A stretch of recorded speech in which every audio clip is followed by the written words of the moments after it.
오늘은 호세아서 주로 뒷부분들을 하겠습니다.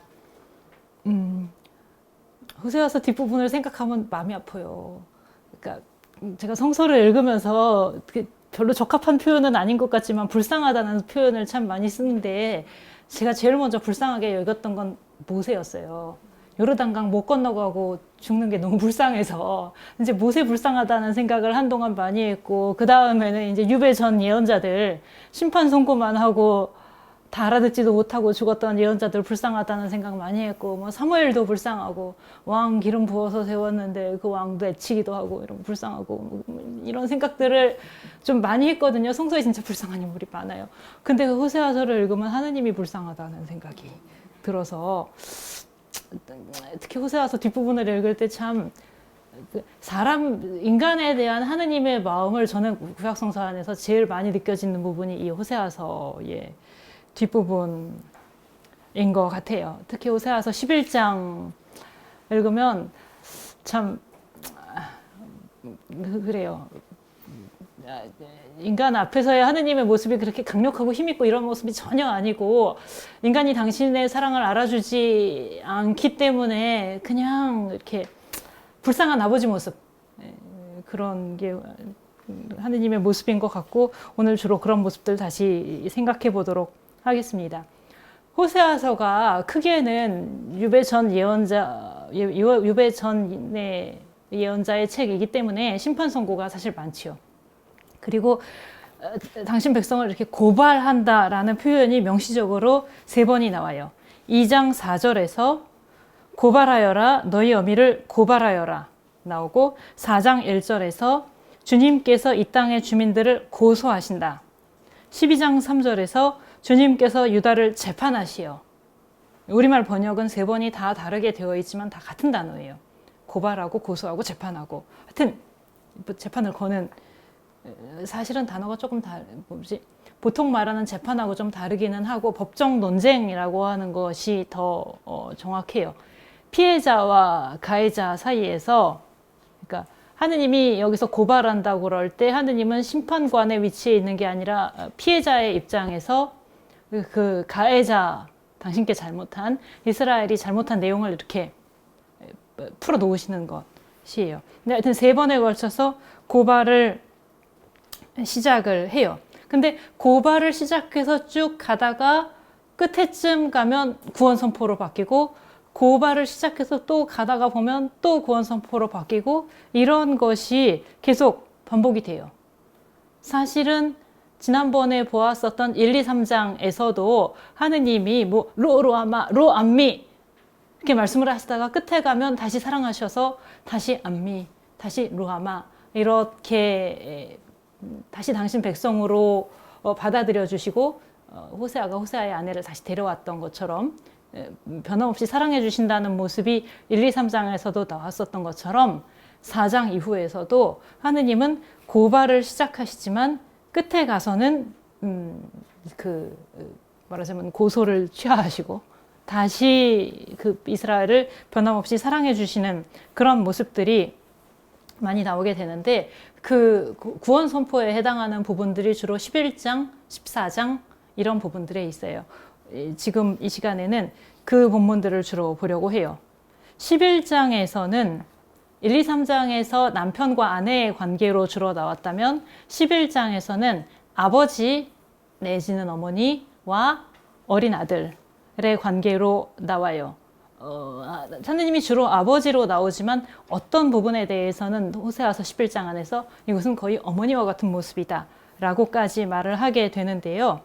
하느님이 이스라엘을 나의 아들, 어린 아들이라고 부르시고, 그 어린아이가 사랑스러워서 이집트에서 불러내었다 라고 말씀을 하셔요. 출애굽을 이야기하는 것이죠. 그런데 제가 호세아서에서 가장 마음 아파하는 구절, 내가 부를수록 그들은 나에게서 멀어져 갔다. 11장 2절. 나의 어린 아들을 불렀는데 내가 부를수록 나에게서 멀어져 갔다. 이거 저보다도 아들, 딸을 키워보신 분들, 특히 속 썩이는 아들, 딸을 키워보신 분들이 훨씬 더 많이 잘 깊이 이해하시리라고 생각해요. 계속 부르지만 부르면 가까이 오는 게 아니라 부를수록 오히려 더 등을 돌리고 멀어져 갔다고. 그 관계를 끊어버릴 수는 없는 게 또 부모와 자식의 관계잖아요. 제가 오래전에 그런 걸 본 적이 있어요. 어떤 잡지 같은 데에서 이렇게 문장 중간에 네모 빈칸 채워놓고 거기에 자기가 넣고 싶은 단어를 넣어서 이렇게 엽서 보내서 다음 달에 뽑고 그런 거였는데, 가족은 네모다였거든요. 질문이 가족은 네모다인데 거기 뽑혀서 나온 답 중에 왼수다가 있었어요. 가족은 왼수다. 근데 저는 그 말이 가장 정확하다라고 생각했어요.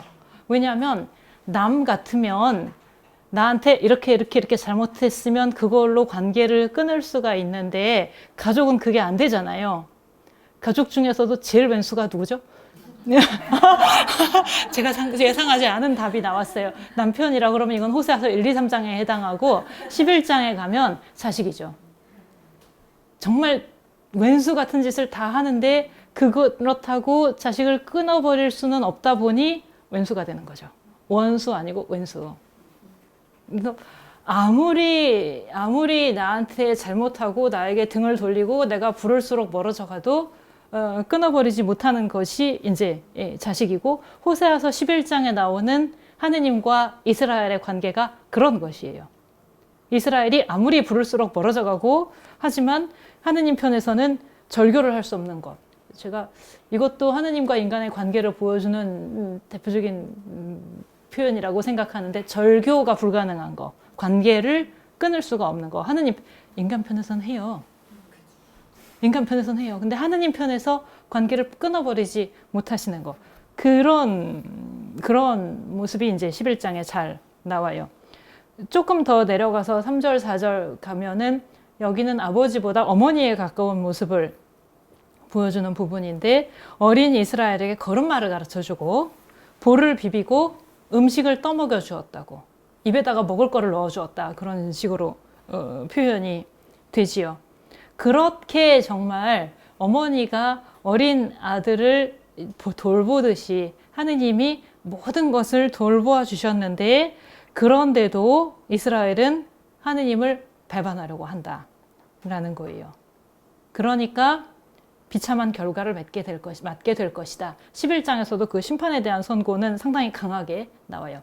지극한 사랑을 베풀어 주셨지만 이스라엘은 그거를 거부했고, 그랬기 때문에 심판 선고가 내려지지요. 심판 선고를 막 내리다가 근데 갑자기 나오는 구절이 뭐냐면, 그렇게 못하겠다라는 거죠. 하느님이 그렇게 못하겠다. 이유는 마음이 미어지고 연민이 북받쳐서 이스라엘을 내치지 못하겠다. 내가 어찌 너를 내버리겠느냐 라고 하시죠. 그러니까 이스라엘이 잘못한 거를 보면 그러다 망한다가 충분히 있었잖아요. 이스라엘이 잘못한 거를 보면 망해서 마땅해요. 하느님과 이스라엘의 관계가 깨질 만한 사유가 충분히 있어요. 이스라엘 편을 보면. 그런데 하느님 편에서 그렇게 안 하신다. 이유는 불쌍해서. 하느님의 마음 안에 있는 그 연민 때문에 그렇게 내치지 못하신다. 내가 어찌 너를 내버리겠느냐. 내버려서 마땅할 만한 잘못을 저질렀다고 하더라도 하느님이 그렇게를 할 수 없는 분이라는 것이에요. 그러니까 그 멸망하지 않은 원인은 이스라엘에게 있는 것이 아니라 하느님께 있는 것이에요. 하느님이 그렇게 멸망시키고 관계를 끊어버릴 수 없는 분이시기 때문에 그 관계가 계속 유지된다. 그래서 호세아서 안에서 심판 선고하러 하다가 구원으로 바뀌는 장면이 벌써 여러 번이 있었어요. 1, 2, 3장 안에서도 이미 있었고 4장부터 쭉 심판 선고에서 가다가 지금 11장에서 끝에서 다시 뒤집히고 있고 12장부터 또 고발하다가 14장에서 또 뒤집힐 거예요. 이런 반전들이 일어나는 이유가 무엇인가? 11장 9절에서 그렇게 말하죠. 나는 사람이 아니라 하느님이다. 나는 사람이 아니라 하느님이다. 전에 누가 저한테 이 구절에 대해서 질문을 해서 제가 아주 간단히 답을 써줬는데 그랬어요. 인간들이 하는 것처럼 내가 했으면 너희는 벌써 망했다 라고. 인간들이 하는 것처럼 네가 나한테 이렇게 했으니까 나는 너하고 관계 끊을 거야. 나는 더 이상 너를 보지 않을 거야. 너하고 나하고는 이제 끝이야. 하느님이 만약에 그런 식으로 인간에게 하셨다면 하느님과 인간의 관계는 아담 때 끝났어요. 아담 때 선악과를 따먹는 날 너는 죽는다 그러셨잖아요. 아담이 선악과 따먹고 그날 죽었으면 창세기 3장 이후는 다 없어요. 인간 역사가 다 없고 이스라엘이고 뭐고 없고 우리하고 하느님의 관계라는 것도 없어요. 근데 저는 그렇게 생각하거든요. 창세기 1, 2, 3장까지만 보면 뒤에 줄거리는 우린 이미 다 아는 거예요. 이미.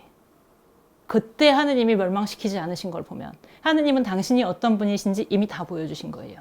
그리고 호세아서가 그런 하느님의 모습을 정말 아주 잘 보여주는 책이라고 저는 생각을 해요. 하느님이 나는 사람이 아니라 하느님이다. 인간들이 하는 것처럼 그렇게 행동하지 않으시고 사람들이 볼 때는 그 하느님의 하시는 방식이 정말 어리석게 보일 수도 있어요. 바보같이.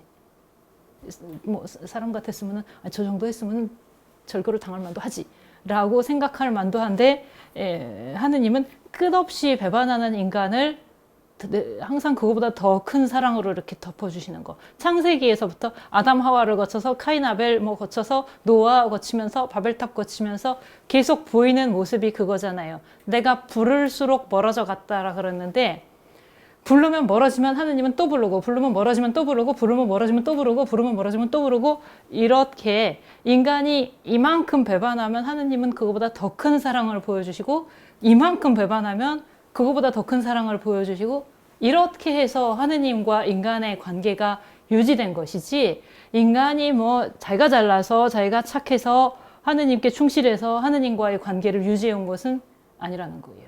그건 아담 때도 그랬고 호세아서에서도 마찬가지고 인간과 하느님의 관계가 유지되고 하느님과 이스라엘의 관계가 유지되는 건 오직 그렇게 하느님이 끊임없이 배반하는 인간을 끝까지 사랑하시고 분노를 거두시고 이스라엘의 손을 다시 붙잡아 주시기 때문에 여기 책에 써 있는 말로 이스라엘이 하느님의 손을 계속 뿌리치려 해도 하느님께서는 꼭 붙은 손을 놓지 않으십니다.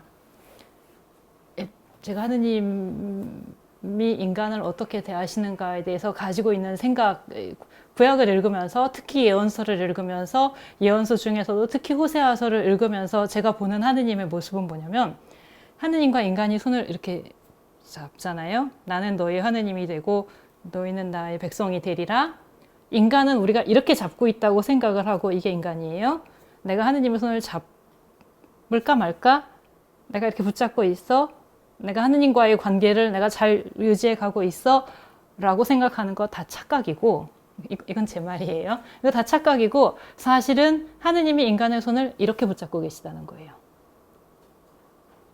안 보이시나 봐요. 이렇게 붙잡고 계시다는 거예요. 그러니까 인간과 하느님이 이렇게 마주 잡는 것이 아니라 하느님이 인간을 이렇게 붙잡고 계셔서 인간 편에서 아무리 손을 빼려고 해도 부를수록 멀어져 가도 배반하고 돌아서도 하느님이 그 인간의 손을 붙잡고 계시다는 거예요. 그러니까 내가 내 손아귀의 힘으로 하느님의 손을 붙잡고 있다고 생각하는 거 다 착각이고 그냥 아담까지 가고 호세아까지 가기 전에 그냥 나와 하느님의 관계를 생각해 보시면 아마 아실 거예요.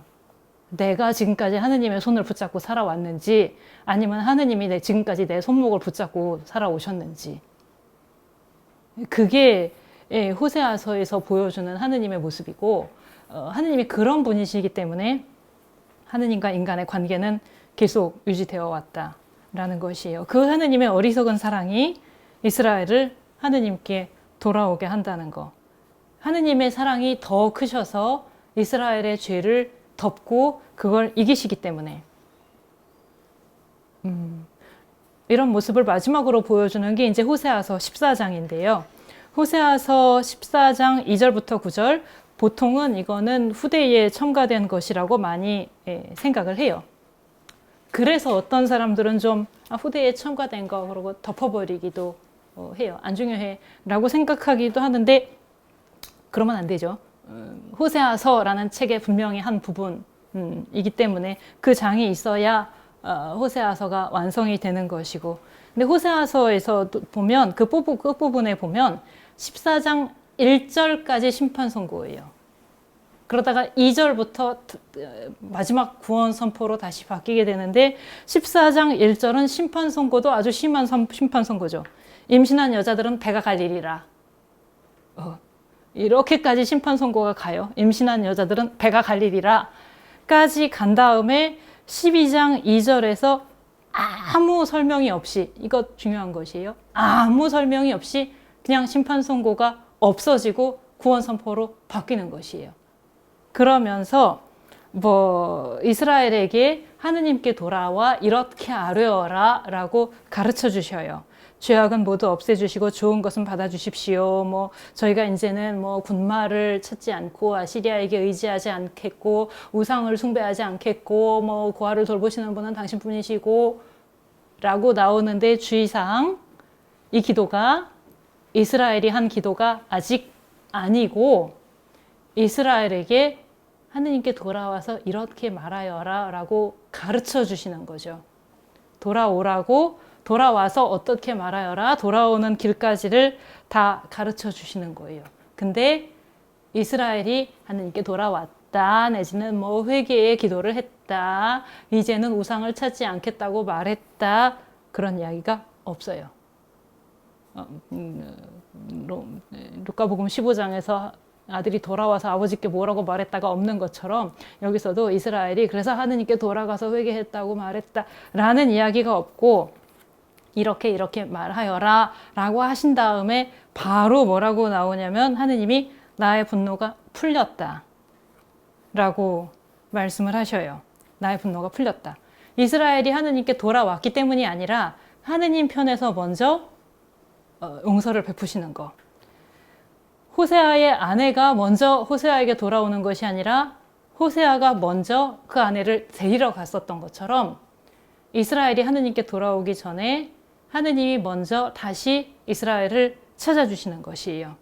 하느님이 당신 은총을 먼저 베풀어 주시고 먼저 용서하시고 그 다음에 저는 이 구절 중요하게 이렇게 밑줄이라도 쳐놓고 싶은데 14장 5절이에요.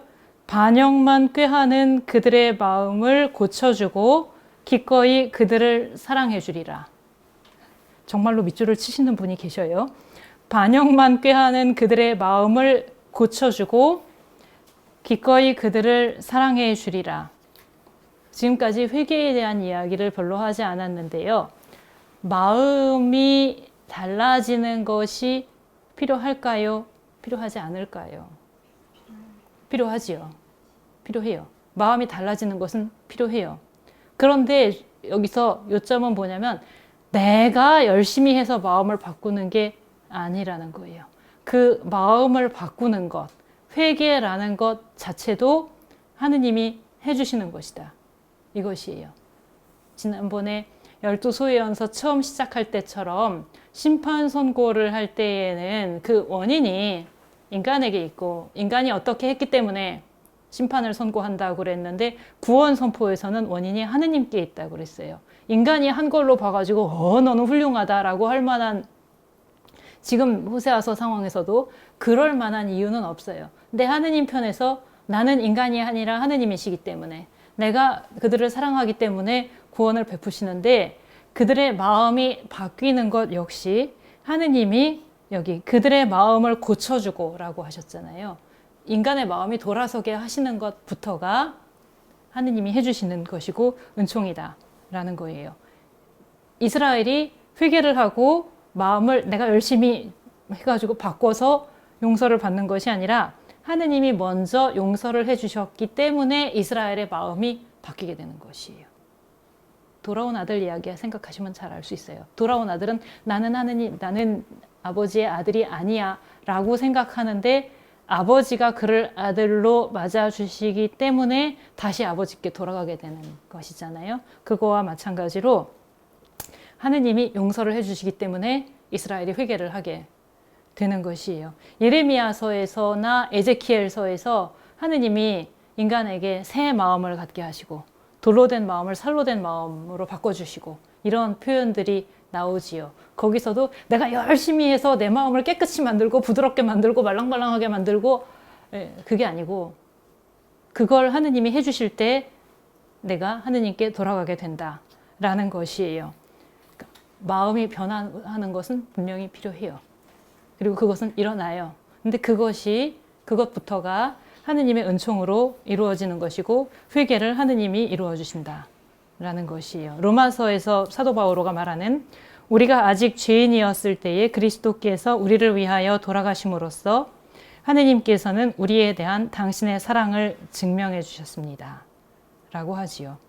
그랬을 때 호세아서 거의 마지막에서 하느님이 내가 응답해주고 돌보아주는데 에프라임이 우상들과 무슨 상관이 있느냐. 우상 숭배하지 말아라, 우상 숭배하지 말아라, 우상 숭배하지 말아라 라고 말씀하시는 게 아니라 우상을 필요로 하지 않을 만큼 하느님 편에서 극진히 이스라엘을 사랑해 주시는 것. 이게 호세아서 마지막 장에 나오는 하느님의 모습이고 그렇게 말씀을 하시죠. 내가 이스라엘에게 이슬이 되어주리니 이스라엘은 나리꽃처럼 피어나리라. 이슬을 내려주겠다도 아니고 내가 이슬이 되어주면 이스라엘은 나리꽃처럼 피어나리라. 지금의 우리의 상태가 이스라엘의 상태가 인간의 모습이 아무리 마른 땅 같고 풀 한 폭이 나지 않을 것 같다 하더라도 하느님 당신 자신이 이슬이 되어서 내려주시면 여기서도 꽃이 피리라 라는 말씀으로 호세아서는 끝을 맺고 있어요. 여기까지 하고 다음에는 이 책의 끝부분을 가도록 하겠습니다. 중간 부분들은 그냥 각자 읽어보시면 되겠습니다. 마치겠습니다. 감사합니다. 자, 첫 번째 질문은 이제 요나서가 역사적인 사실이냐? 여기에서 중심이 뭐냐? 하느님은 모든 사람의 구원을 바라신다.